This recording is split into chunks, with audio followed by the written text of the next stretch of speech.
Somos 8.000 millones de personas en la Tierra, cada una de ellas protagonista de su propia historia. Vivimos tratando de lograr algo, de alcanzar algún destino que no solemos tener claro. En nuestras vidas se suceden las tramas, principales y secundarias. Aparecen aliados y enemigos, amores, competencias, éxitos y derrotas. Para algunas personas, la meta es llegar a la cima de sus profesiones. Para otras, cultivar conocimiento y experiencias. Hay quienes ponen el amor y las relaciones por encima de todo y quienes las sacrifican para lograr algún deseo. Somos 8.000 millones de personas. Somos 8.000 millones de historias únicas. Historias que nos ayudan a navegar por el complicado mundo que tenemos alrededor. Claro que todos sabemos que hay algo indispensable para cualquier buena historia. Un gran villano. Y aunque no seamos conscientes, los 8.000 millones de nosotros compartimos un mismo enemigo, la entropía.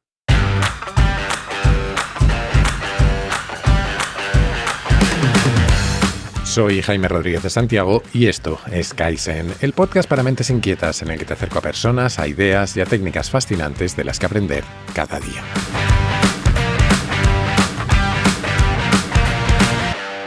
Con eso de los 8.000 millones de humanos y de historias y con ese enemigo común, empieza un texto un poco extraño que encontré hace tiempo por internet y del que te seguiré hablando más adelante en el capítulo, en la segunda mitad. Es un texto metafórico, que yo traduciré de forma bastante libre, pero que me pareció motivador. Y además me vino muy bien, porque lo cierto es que casi desde que empezó el podcast tenía pendiente hablar precisamente de la entropía. Sí. Sé que es un tema a priori raro, pero después de la historia de las guerras cripto, de hombres cabra o de la naturaleza del tiempo, tampoco nos vamos a sorprender a estas alturas, ¿no? Y aunque cuando volvamos al texto que te decía la usaremos como metáfora, más o menos, antes vamos a tratar de entender qué demonios es eso de la entropía, porque es uno de los conceptos más interesantes y peor entendidos de la física, lo cual es normal porque es una idea como poco intuitiva. Y a la vez es una pena, porque es de las más importantes, ya que explica casi todo, desde el principio del universo, toda su historia, hasta su inevitable final, o su posible final. Incluso, como decíamos en aquellos capítulos de terrible recuerdo para algunos, es lo que da sentido, literalmente, al paso del tiempo. Podría incluso ser la razón por la que existe la vida. Ni más ni menos. Pero vamos a intentar que hoy no nos duela demasiado la cabeza. Así que vamos a empezar con una pregunta aparentemente simple. ¿Qué obtiene la Tierra del Sol? Hay quien responde que luz, calor, vitamina D, pero la mayor parte de nosotros diríamos que energía, ¿no? Cada día el Sol vuelca una cantidad enorme de energía en la Tierra. Vale. ¿Y cuánta de esa energía irradia la Tierra de vuelta hacia afuera? ¿Cuánta devuelve hacia el espacio? Nuestra primera intuición suele ser que menos de la que recibe del Sol. Hay quien dice que un 20%, hay quien dice que un 70%, pero la mayoría imaginamos que no vuelve toda hacia afuera porque parte la consumimos aquí, ¿no? Pues no. Lo cierto es que, de una manera u otra, toda acaba volviendo hacia el espacio. Una forma de entenderlo es pensar que, si no, después de tantos miles de millones de años recibiendo energía del Sol, la Tierra sería un lugar mucho más caluroso de lo que es. Pero si la Tierra devuelve al espacio toda la energía que recibe del Sol, ¿qué es entonces lo que nos aporta el Sol realmente? Pues nos da algo muy especial. Energía poco dispersa, enfocada, concentrada u ordenada, como quieras llamarla, porque hoy no nos vamos a poner técnicos. A todos nos han enseñado eso de que la energía ni se crea ni se destruye, solo se transforma. Dicho de otra manera, la energía en el universo es constante, siempre hay la misma cantidad. Pero que haya la misma cantidad no significa que la energía sea siempre igual. De hecho, eso es lo que pasa con la Tierra, que la devuelve al espacio, pero no de la misma forma en la que la recibió. Pensemos en los rayos de luz que golpean una placa solar, por ejemplo.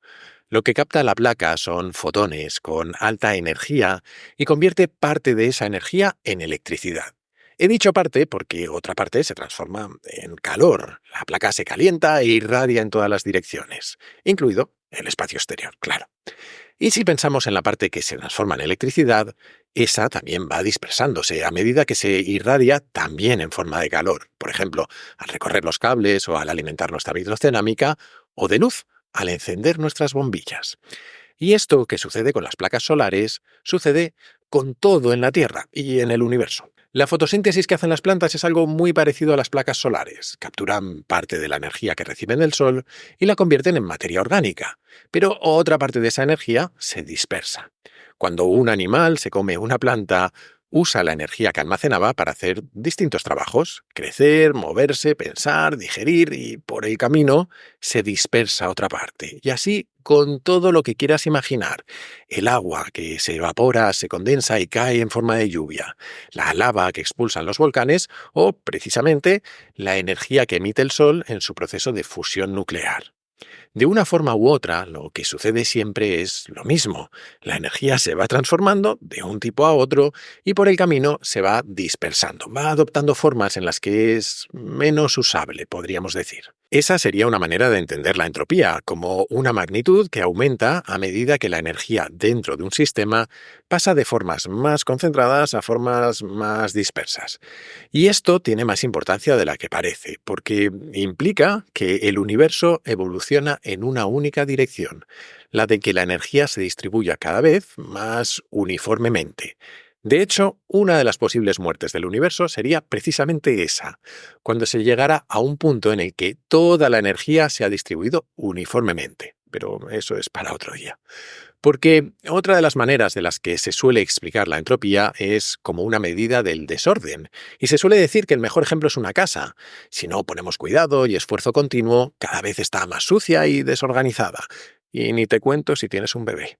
Pero esto de la entropía como medida del desorden es un poco más sutil. Imagina que tiramos una copa de cristal al suelo. Tenderá a romperse y a esparcirse. Lo mismo sucedería con la segunda, con la tercera, con la cuarta y con todas las que decidiéramos tirar. Mientras empleáramos la fuerza suficiente, se romperían en pedazos y esparcirían. Ahora, imagina lo contrario. Imagina que lanzamos trozos de cristal al cielo. Una y otra vez. Da igual cuántas, podrían ser millones, y da igual cuánta energía empleáramos, que nunca lograríamos que se construyera una copa por sí sola en el aire. Es decir, hay estados en el universo que son más probables que otros, precisamente los estados en los que la energía se distribuye más uniformemente. Una copa de cristal es un objeto que, al crearse, requirió que se usara mucha energía para ordenar sus átomos de esa manera tan específica. Cuando se rompe en pedazos, está evolucionando a una forma más probable. Y por eso se suele decir, al hablar de la entropía, que a la larga todo tiende al desorden. Aunque eso de que algo esté ordenado o desordenado, en el fondo no deja de ser una perspectiva muy humana de las cosas. Una perspectiva, eso sí, que nos permite hacernos una reflexión interesante sobre nuestras propias vidas, porque podemos pensar en ellas como una guerra constante contra la entropía.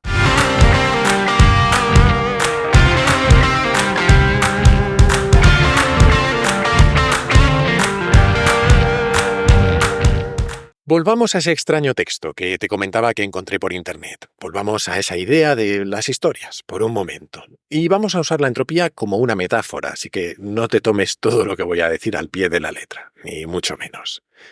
Los libros y las películas que nos gustan casi siempre terminan igual. Los buenos ganan a los malos, los protagonistas se casan y son felices para siempre, o el héroe se aleja en el horizonte, o lo que sea. Sin embargo, en la historia de nuestras vidas, la única que gana siempre es la entropía. Los organismos vivos somos como esos vasos o esas copas de las que hablábamos antes, el resultado de emplear un montón de energía en organizar átomos de una forma muy precisa y muy improbable, tanto que inevitablemente tiende a desmoronarse. La entropía es, por lo tanto, la fuerza que hay detrás de nuestro envejecimiento y nuestra muerte. Podemos luchar contra ella, podemos mantenerla a raya un tiempo, pero no podemos derrotarla. Todos jugamos al juego de la vida con una baraja trucada. Es un juego injusto por varios motivos. Primero, porque no elegimos jugar. Aparecimos un día en este mundo, desnudos, pasando frío y llorando, y ya no había marcha atrás. Puede además no gustarnos el juego, pero no nos queda más remedio que jugarlo. Y lo más importante es que, como decíamos, no podemos ganar. Podemos quizás jugar durante 40 o 90 años, o tal vez en un futuro siglos o milenios, si inventamos tecnologías que nos ayuden a luchar contra nuestra decadencia, pero inevitablemente el juego se terminará en algún momento para cada uno de nosotros. Entropía 1, humanos 0. Y es curioso, porque todos sabemos que estamos atrapados en este juego, pero tendemos a evitar hablar de ello o pensar en ello. Es un tema sombrío y hasta deprimente. Reflexionar sobre la entropía es reflexionar sobre nuestra mortalidad. ¿Y quién quiere pensar en eso? Así que nos distraemos con todo tipo de cosas. Hablábamos, de hecho, al final de la temporada pasada, de esa idea de Ernest Becker de la negación de la muerte, que toma infinitas formas. Aún así, por más que nos empeñemos, todos pasamos por momentos en los que la finitud de la vida, el hecho de que no durará para siempre, se nos vuelve más real, demasiado real. A veces esos momentos nos llegan con la muerte de algún ser querido. Otras casi sin esperarlo, simplemente se nos viene a la cabeza el hecho de que nos quedan aquí 10, 15, 30 o 60 años o los que sean y luego se acabó. Y a veces es porque a alguien en un podcast le ha dado por hablar del tema y hemos tenido la mala suerte de escucharlo. Ya lo siento. Normalmente, eso sí, tras esos momentos, lo que solemos hacer es tratar de pasar página y volver lo más inmediatamente posible a nuestro estado habitual de feliz ignorancia del asunto. Básicamente porque es mucho más sencillo. Pero, al menos, por lo que queda de este capítulo, te invito a que hoy hagamos algo diferente, a que miremos este juego no como una maldición inevitable, sino como una oportunidad. Dice Matthew McConaughey en Green Lights, una especie de memorias inesperadamente recomendables que escribió hace unos años, que cuando verdaderamente nos aferramos al hecho de que vamos a morir en algún momento del futuro, estamos más presentes en el actual. Es lo mismo que aquella famosa frase de Confucio de que tenemos dos vidas y la segunda empieza cuando nos damos cuenta de que solo tenemos una. Cuando asumimos plenamente que esto se acabará, nos quedan dos opciones: temer lo inevitable y rodearnos de distracciones, o reconocerlo, enfrentarlo y vivir en consecuencia, aceptando que solo tenemos una oportunidad de hacerlo lo mejor posible. Si estás escuchando esto, ahora mismo estás vivo o viva. Espero que yo también, pero nunca se sabe, es lo que tienen las grabaciones. Lo único seguro es que tú aún estás jugando este juego, y que algún día se acabará y que no podremos hacer demasiado al respecto. No podemos derrotar a la entropía. Desde el instante en el que empezó este juego, el resultado estaba escrito en piedra. ¿Y si no nos preocupamos demasiado por el final y nos enfocamos en jugar mientras estamos aquí? No podemos derrotar a la entropía, pero ese no tiene por qué ser el objetivo. El objetivo puede ser luchar contra ella. El problema no es que la entropía nos mate, el problema es que nos arrebata todo lo que tenemos mientras aún estamos jugando.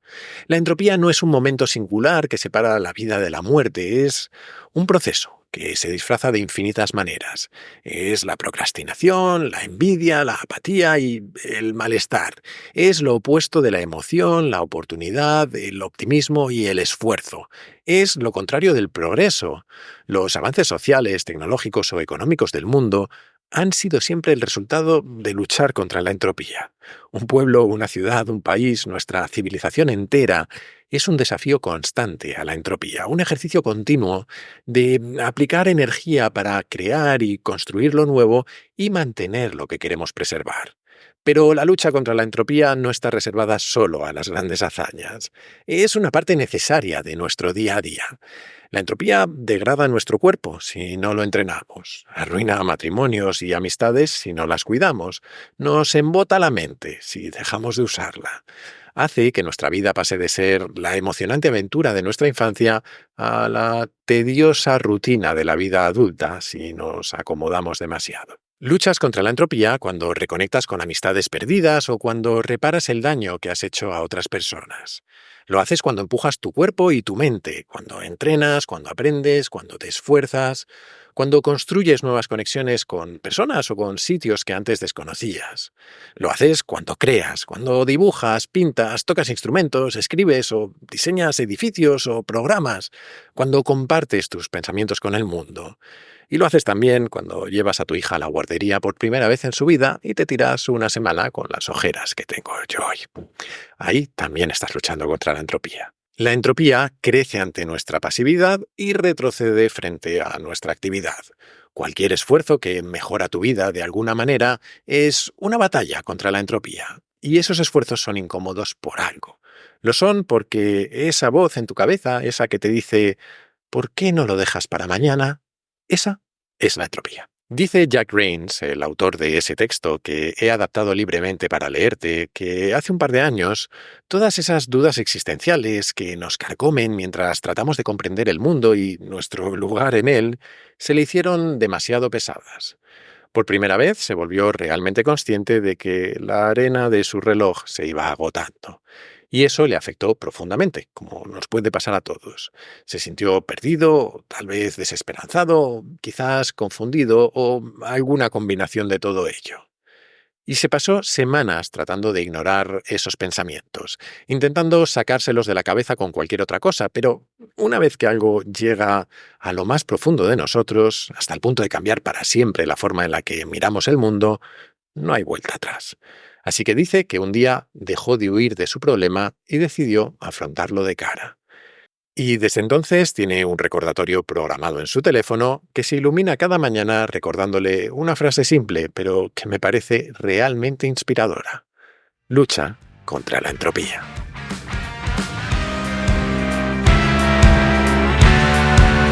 Y hasta aquí el capítulo de esta semana. Kaizen y yo volveremos la que viene, pero como siempre te animo a suscribirte y recomendar el podcast allá donde lo escuches o veas, pero especialmente a tus amigos, que creo que es la mejor forma de que siga creciendo. Además, si quieres apoyarlo económicamente y ayudarme a que pueda hacer más y mejores contenidos, puedes unirte a la comunidad Kaizen, que tiene también un montón de ventajas. Tendrás acceso a un foro en el que encontrarás a otros curiosos compulsivos, recomendaciones de cientos de libros y películas, tendrás acceso a contenidos exclusivos como los guiones del podcast y a un feed privado para escucharlo sin publicidad y antes que nadie. También podrás reservar sesiones de mentoría conmigo, participar en los encuentros virtuales que hacemos cada mes y tener acceso prioritario a las grabaciones en directo. Vamos, que aunque pienso que el principal valor de verdad es ayudar a que el podcast siga adelante, he intentado que tengas muchos motivos para unirte. Si quieres hacerlo, solo tienes que entrar en mi web, jaimerodriguezdesantiago.com, y hacer clic en el banner rojo. Y desde esa misma web o desde mi Twitter, @jaime_rds, puedes hacerme llegar tus comentarios, tus sugerencias, lo que tú quieras. Siempre contesto, aunque a veces tardo un poco y a veces mucho y a veces muchísimo, pero acabo contestando. Y recuerda que si quieres participar en el podcast, puedes hacerlo enviando tus notas de audio por WhatsApp al siguiente número, 683-172-622, con el prefijo 34 si lo mandas desde fuera de España. Y esto es todo por hoy. Muchísimas gracias por estar ahí y hasta la semana que viene.